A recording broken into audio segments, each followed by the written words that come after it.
அது அசுத்த உஷ்ணம். அந்த அசுத்த உஷ்ணத்தை சுத்த உஷ்ணமாக நீங்கள் மாற்றிக் கொள்வதற்கு குரு மத்தியிலே இருக்கின்ற ஜோதியை நோக்கி நீங்கள் நினைந்து நினைந்து உணர்ந்து உணர்ந்து நெகிழ்ந்து நெகிழ்ந்து ஊற்றெழும் தண்ணீரனால் உடம்பு நனைந்து நனைந்து என்கிறார்.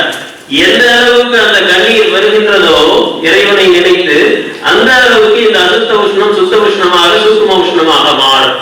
அப்போ ஒரு நாளைக்கு 1000 ரூபாய் சம்பாதிக்கலாம்.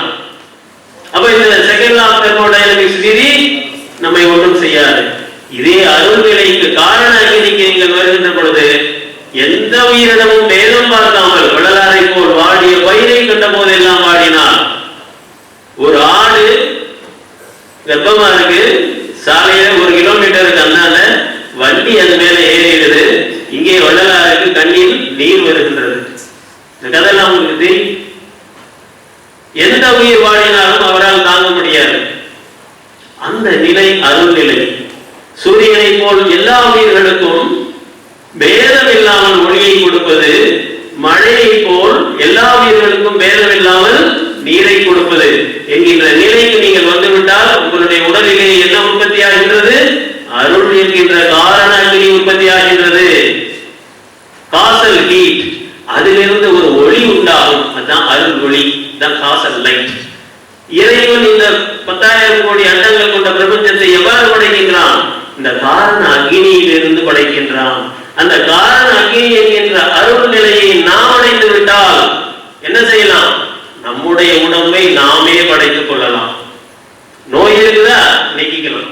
இதான் படியாத படிப்பை படித்திட வம்மின் இங்கே என்று ஞானசரியிலே சொல்வார். என்னது படியாத படிப்பு? இதுவரை யாரும் சொல்லித்தராத படிப்பு. எந்த ஆக்ஸ்போர்ட்லயும் எந்த கேம்பிரிட்ஜ் பல்கலைக்கழகத்திலும் இல்லை. என்ன அந்த படியாத படிப்பு? முதல் 2 வரிகளிலே சொல்லுகின்றார் பெருமான், இறந்தவரை எடுத்திடும் போது அரற்றுகின்றேன், இரவாத பெருவரம் நீரே நிறைய மாட்டேன். மற்ற ஞானிகளுக்கும் வள்ளலாருக்கும் என்ன வித்தியாசம் என்றால், மற்ற ஞானிகள் அவர்கள் மரணத்தை வென்றிருக்கலாம், 3ஆம் நாள் உயிர் தெழுந்திருக்கலாம், எந்த நிலை முத்தி நிலை சித்தி நிலை எதை வேண்டுமானாலும் அடைந்திருக்கலாம். ஆனால் வள்ளல் பெருமான் என்ன கேட்கின்றார்? மகனே மகளே, என்ன விடு, நான் எந்த நிலை அடைஞ்ச உனக்கு என்ன பயன்? நீயே அடைய மாட்டேங்கிற. நான் அடைந்த நிலையை நீனே அடைய வேண்டும். யான் அடையும் சுகத்தினை நீர்தான் அடைதல் குறித்து எல்லோரும் அடையும். வள்ளலார் ஒளிதேகம் அடைஞ்சார் எப்போ? 1874ஆம் ஆண்டு தைப்பூசம். இதையே எத்தனை நாளைக்கு சொல்லிட்டு இருக்கிற? இதுல வள்ளல் பெருமானுக்கு திருப்தி இல்லை. நீ என்னைக்கு ஒளிதேகம் அடைய போகின்றாய்? எந்த ஒளி? இந்த இடத்துல ஒரு விளக்கம் சொல்லணும். இந்த சாதாரண பௌதிக ஒளி அல்ல. சாதாரண பௌதிக ஒளியாக இருந்தா நம்ம கண்ணுக்கு இப்பவே தெரிவார் வள்ளல் பெருமான். ஏன் தெரியவில்லை? அது காரண அக்னியிலிருந்து வருகின்ற காரண ஒளி அருள் ஒளி. அருள் ஒளியை பார்க்கின்ற அருட்கண்கள் நமக்கு இல்லை. எந்த டாக்டர் சொல்ல, கிரேஸ் அனாட்டமி மெடிக்கல் டெக்ஸ்ட் புக்ல இல்ல. வள்ளல் பெருமான் சொல்லுகின்றார், மனிதனுக்கு இறைவன் 4 விதமான கண்களை கொடுத்திருக்கின்றான். ஒன்று ஊனக்கண், உள்ளே வணக்கண், அதற்கு உள்ளே உயிர்கண், அதற்கு உள்ளே அருட்கண். நாம் பயன்படுத்துவது 2 விதமான கண்களை தான். இந்த ஊனக்கண் எல்லோரையும் பார்க்கலாம், முகம் மட்டும் தெரியும். மனக்கண் மனசுல கணக்கு கொள்ளலாம், கற்பனை செய்யலாம். அதற்கு மேல உயிர்கண் இல்ல. பெருமாளுக்கு உயிர்கண் திறந்து கொண்டதால் அந்த துறவியை பார்த்து விட்டு என்ன சொன்னார்? இன்னும் 6 மாசம் தான் சாமி இருப்பார். அந்த உயிரினுடைய எல்லை என்ன, அதனுடைய ஆயுள் என்ன? உடனே உயிரை பார்க்கின்ற உயிர்கண் திறந்து கொண்டது. அருட்கண் எப்படி திறந்து கொள்ளும்? மனிதனால், மனித முயற்சியால் ஆகாது. இறைவன் கொடுத்தால் தான். ஒரு நாள் பெருமான் ஆசைப்பட்டாராம், இத்தனை கோடி அண்டங்கள் இருக்கின்றனவே, இவற்றில் எல்லாம் என்ன இருக்கின்றது? ஜீவர்கள் இருக்கின்றார்களா, உயிர்கள் இருக்கின்றனவா என்று ஆசைப்பட்டாராம். நான் ஆசைப்பட்டதை தெரிந்து கொண்டு இறைவன் என்ன காட்டினான்? அண்ட கோடிகள் அனைத்தும் காணும் கண்களிலேயே அறிந்தேன் அவற்றில் நெல்லிக்கை உள்ளங்கை நெல்லிக்கனி போல் அவற்றில் உள்ள செய்தியே பிண்ட கோடிகள் முழுதும் காண பெற்று என்னையே பேசி பேசி வியக்கின்றேன் நீ பிறவிதனை என்கிற ஒரு வினாடியில இறைவன் வள்ளலாருடைய அருட்கண்ணை திறப்பித்து தன்னுடைய காட்சியை காட்ஸ் விஷன் காட்டி ஒரு வினாடியில பார்த்தாய் எத்தனை கோடி அண்டங்கள் இருக்கோ, அதுல எத்தனை கோடி உயிர்கள் இருக்கின்றனவோ அவ்வளவு டோட்டல் விஷன் ஒரு வினாடியில காட்டுகின்றான். அந்த உயிர்கண்ணை நாம் திறந்து கொண்டோமா? எப்பொழுது திறக்கும்? ஜீவகாருண்யம் முழுமை அடைந்தால் தான் திறக்கும். இந்த அருட்கண் எந்த திறக்காது. சுத்த உஷ்ணம் தான் கிடைக்கும். அதனால நாம் பெருமான் சொல்லுகின்றார், அருட்பெருஞ்சோதி ஆண்டவருக்கு தனித்த சில குணங்களை சொல்லுகின்றார். என்ன அது? நித்திய ஒழுக்கம் என்பது ஏற்கனவே எல்லாரும் சொன்ன தவம் தான். ஆனால் பழம்பெருமான் என்ன சொல்லுகின்றார்? எத்தகைய தவத்தாலும் எய்தறிதாம் தெய்வம். அருட்பெருஞ்சோதி தெய்வம் எதனால் அடைய முடியுங்க? 9 நிலைக்கு வரலாம். நீங்க உங்களுடைய பிரார்த்தனையால, உங்களுடைய தவத்தால, உங்களுடைய முயற்சியால, உங்களுடைய தியானத்தால எந்த நிலை வரை வரலாம்? குருநானுக்கு பிரம்மா விஷ்ணு ருத்ரன் மகேஸ்வரன் வரைக்கும் வரலாம். குருவர் சதாசிவ நிலைக்கு வரலாம். திருமூலர் அவ்வளவுதான் வர்ற. அதற்கு மேல அருணாங்கு விந்து நாதம் பரவிந்து பரநாதம் அது வரைக்கும் வரலாம். ஆனால் இந்த தெய்வம் அருட்பெருஞ்சோதி தெய்வம் என்ன? நவ நிலைக்கு நன்னாளாகி, இது 10வது நிலை. சிதம்பரம் கோயிலிலே நமக்கு எவ்வாறு காட்டினார்கள்? பூர்வஞான சிதம்பரம் கோயிலிலே நடராஜர் என்கின்ற உருவம், பாதி உருவம் பாதி அருவமான சதாசிவம் என்கின்ற லிங்கம், பிறகு வெட்டவெளி என்கின்ற அருவம். அந்த வெட்டவெளிக்கு உள்ளே இன்னொரு தெய்வம் இருக்கின்றது, இன்னொரு ரகசியம் இருக்கின்றது. ஆனால் என்னவென்று நாங்கள் சொல்ல மாட்டோம். யாருக்கு தெரியுமோ அவன் ஞானி என்று பரீட்சை வைத்தார்கள். நம்முடைய அன்றாட வாழ்க்கையிலே, அதுவும் வேகமான வாழ்க்கையிலே அது என்ன என்று தெரிந்து கொள்வதற்கு நமக்கு முடியவில்லை. 2000 ஆண்டு காலமாக மக்கள் உள்ளே இருக்கின்றது என்கின்ற ரகசியத்தை தெரிந்து கொள்ளலாம் மாண்டு போனார்கள். இது வள்ளலாருக்கு விருப்பம் அல்ல. 5 மாத குழந்தையாக இருக்கின்ற பொழுதே அந்த வெட்டவெளி தரிசனத்தை பார்த்து சிரிக்கின்றார். தாயை கண்ட சேயை போல் பறந்து ஓடுகின்றார். அந்த குருக்கள் திகைக்கின்றார். இது என்ன தெய்வ குழந்தை? இந்த வெட்டவெளியை என்ற தந்தையார் காலத்திலிருந்து நான் பார்த்துக் கொண்டிருக்கின்றேன். தினசரி பல்லாயிரக்கணக்கான மக்களுக்கு நான் காட்டுகின்றேன். யாருக்கும் புரியவில்லை. 5 மாத குழந்தையை பார்த்து புரிந்து கொண்டு செய்கின்றது என்றால் இது சாதாரண மனித குழந்தை அல்ல, இது தெய்வ குழந்தை. வாருங்கள் எங்கள் வீட்டுக்கு. அந்த காலத்துல ஜாதி கட்டுப்பாடுகள் அதிகம். இவர் பிள்ளை ஜாதி, அவர் பிராமணர். அவர் வீட்டுக்கு அழைத்து சென்று விருது விசாரம் கொடுத்து விட்டு செல்கின்றார். 5 மாதத்தில் அவர் என்ன பார்த்தார்? அந்த வெட்ட வெளியிலே அவருக்கு அருட்பெருஞ்சோதி தெரிகின்றது. அதைத்தான் தன்னுடைய 35வது வயதிற்கு மேலே சிதம்பரம் செல்கின்ற பொழுது சாமி பாடுற என்ன பண்றார்? ஆகம நெறியும் வேத நெறியும் சொல்லியதை போல் உன்னுடைய கோவிலை புதுக்கி கும்பாபிஷேகம் செய்து திருவிழாக்கான இச்சை காணேந்தாய். அந்த வெட்டவெளி சந்நிதிக்கு பக்கத்திலேயே இன்றைக்கு வடலூரிலே கட்டியிருப்பதை போல் ஒரு ஒளிவேகத்தை காட்டுகின்ற சந்நிதியை அமைக்க பெருமான் விரும்பினார். திருவாசம் படிக்கிறதுக்கே இன்னைக்கு விட மாட்டேங்கிறாங்க. சொந்த கோயில ஒரு தனிப்பட்ட கூட்டத்தாருக்கு அன்றைக்கு விடுவாங்களா? 150 ஆண்டுகள் முன்னால விடல. பெருமான் வருத்தப்பட்டார். ஆண்டவர் என்ன செய்தார்? மகனே ஏன் வருத்தப்படுகின்றார்?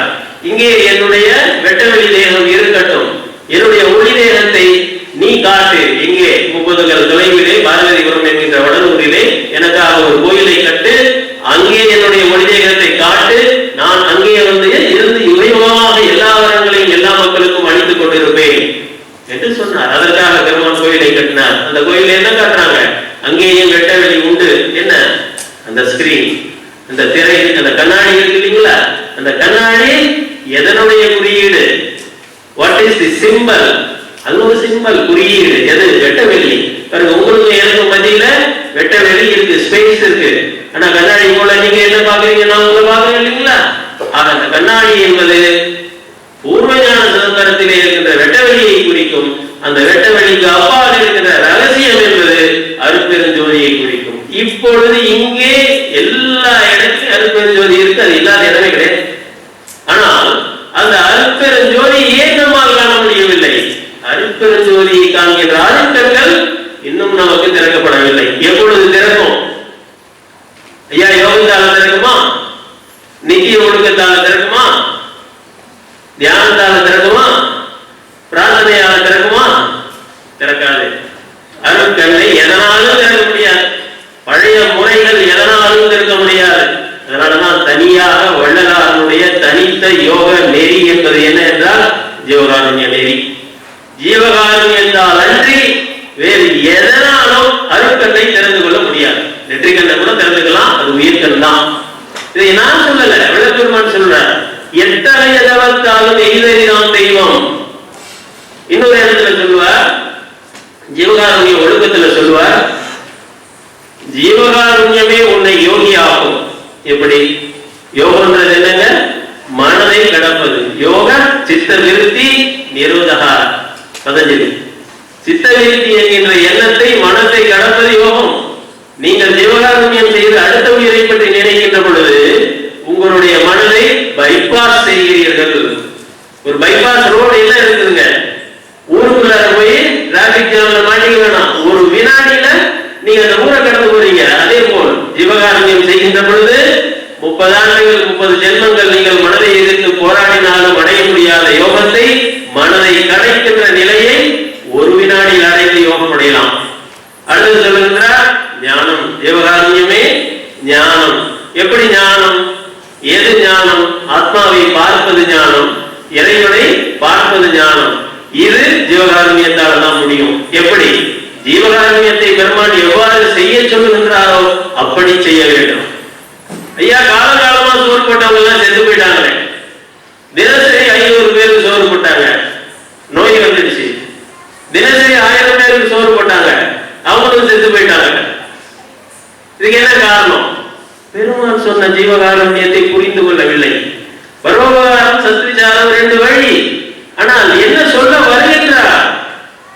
நீ எப்படி சோறு போட வேண்டும்? அப்படி தூக்கி தட்டலை வீசுறது. தட்டலை எப்படி வீசுறதுங்க? நீங்க வந்து பாருங்க, தர்மசாலையில் கொடுமையா அப்படித்தான் தூக்கி வீசுவாங்க.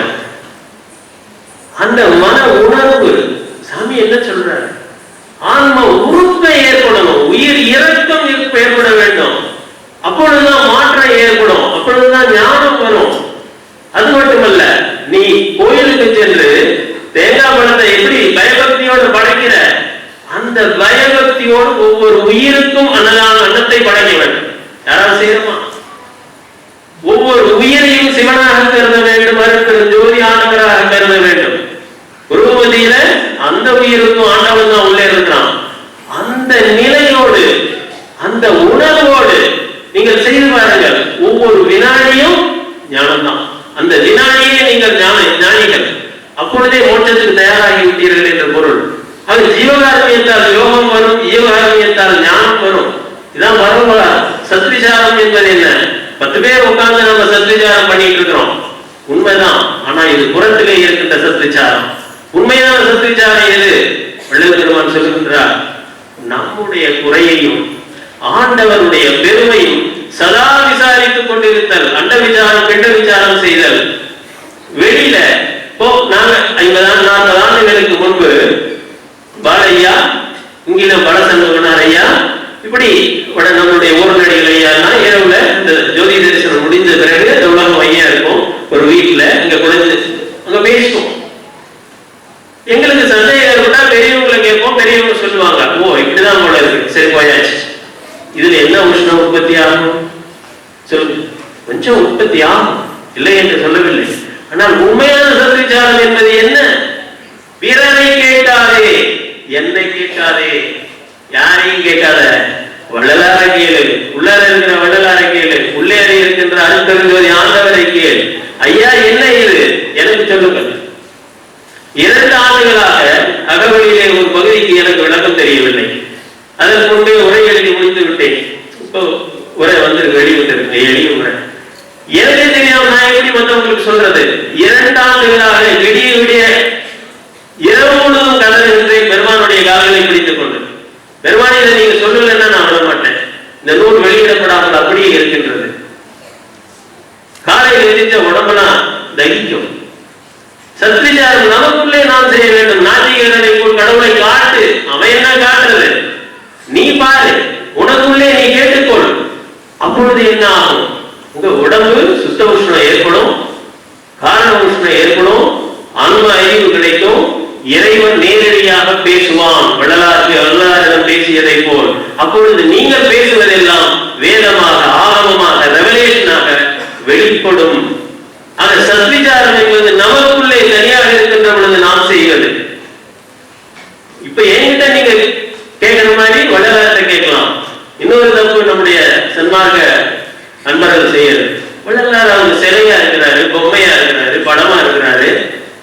ஐயா நீங்க உயிரோடு இருக்கீங்க, உங்ககிட்ட பேசலாம், தப்பு. ஐயா உயிரோடு இருக்கிறார், இந்த உடம்போடவே பலவேருக்கு காட்சி கொடுத்திருக்கின்றார். நீ கேட்கின்ற கேள்விகளுக்கு எல்லாம் பதில் சொல்வார். இந்த நம்பிக்கைக்கு நீங்கள் வர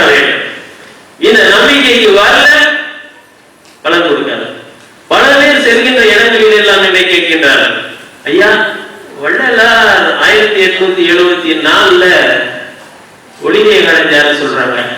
ஏன் அவரை யாரும் அடையல? ஒரு பெரிய பெருமிதத்தோட நம்மளை அடைகின்றதா நினைச்சுக்கிட்டு பல பேர் கேட்டிருக்கிறாங்க. நான் சொல்லுவேன், கேள்வியே தப்பு, கேள்வியே தப்பு. ஐயா, இப்போ ஒரு நாளைக்கு $1000 சம்பாதிக்கணும், $1000 சம்பாதிக்கணும். அதுக்கு நீங்க என்ன செய்யணும்? உட்கார்ந்துக்கிட்டு ஜெபம் பண்றாரு ஒருத்தர், எனக்கு $1000 எனக்கு வேணும், $1000 ஒரு நாளைக்கு வேணும். வருமா? வருமா சொல்லுங்க. அதுக்கு முன்னாடி தொழிலை நீங்க பண்ணா சாயந்தரம் அந்த பணம் தானா வரும். ஆனா எது முக்கியம்? எது முக்கியம்? பெருமான் வெளிப்படையா சொல்லி இருக்கிறாரு, ஆத்ம லாபம் தான் மரணமில்லா பெருவாழ்வு. நீங்கள் செய்ய வேண்டியது என்ன? என்ன தொழில் செய்யணும்? ஆன்ம நேயத்தை அடையணும். ஒவ்வொரு வினாடியும் ஆன்ம நேயத்தை அடைய வேண்டும். ஆன்ம லாபத்தை பத்தி நீ கவலைப்படாத, அது கொடுக்கறதுக்கு ஆண்டவர் வள்ளல் அது தானா காலிட்டு இருக்கிறாங்க. அது இப்ப அந்த அதிகாரம் வள்ளல் பெருமானுக்கே வந்துச்சு. உலக உயிர் திறனெல்லாம் மொழி நெறி வெற்றிடவும் 5 வயதில் யாரு கொடுத்திருக்காரு? வள்ளல் பெருமானுக்கே கொடுத்திருக்கிறார். மரணமில்லா பெருவாழ்வை வள்ளல் பெருமானையை கொடுக்க முடியும். ஆனால் என்ன தேவை?